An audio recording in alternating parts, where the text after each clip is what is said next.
గౌరవ శాసనసభ్యులు మనకు ఎంతో అందరికీ ఇక్కడ గౌరవించవలసిన అవసరం ఉన్నది. ఎందుకంటే ఆయన నెంబర్ 1 పొజిషన్, ఎమ్మెల్యేగా ఒక నెంబర్ 1 పొజిషన్ ఉన్నాడు.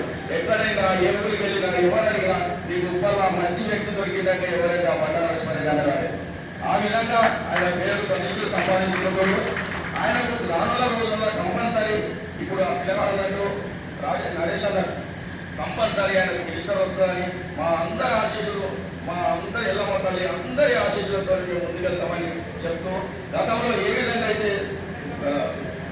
సభ్యత్వ నమోదు కార్యక్రమం ఏ విధంగా ఎంత బాగా చేసామో అంతకన్నా ఎక్కువ చేసి మేము చూపిస్తాము. అందరికీ కలిసి కట్టుగా పనిచేసి అందరినీ ఒకే తాటి మీద తీసుకొచ్చి పాపలను, కొత్తలను, వీళ్ళను, పాలనను చూడకుండా ముందుకు తీసుకెళ్ళి ప్రతి ఒక్కరికి మేము న్యాయం చేసుకుంటూ ఏ విధంగా అయితే ముందుకు తీసుకుపోవాలో ఇప్పుడు చేస్తున్న కేసీఆర్ గారి సంక్షేమ పథకాలు మేము ముందు జరిగే ఏ విధంగా ఉన్నాయి, ఇప్పుడు చేస్తున్న రేవంత్ రెడ్డి గారు ఏ విధంగా చేస్తున్నారో అవన్నీ చెప్పుకుంటూ ముందు తీసుకున్నాం. ఇప్పుడు ఒడ్డుకునే పరిస్థితి లేదు కాంగ్రెస్ ప్రభుత్వం.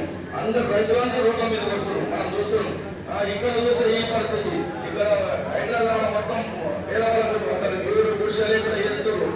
ఆ విధంగా జరుగుతుంది. కాబట్టి మన సభ్యత్వ నమోదు కార్యక్రమం ఇంకా బ్రహ్మాండంగా ముందుకు పోతానని నేను భావిస్తూ ఈ అవకాశం ఇచ్చిన పెద్దలకు అందరికీ నేను ధన్యవాదాలు తెలియజేసుకుంటూ ముగిస్తాను.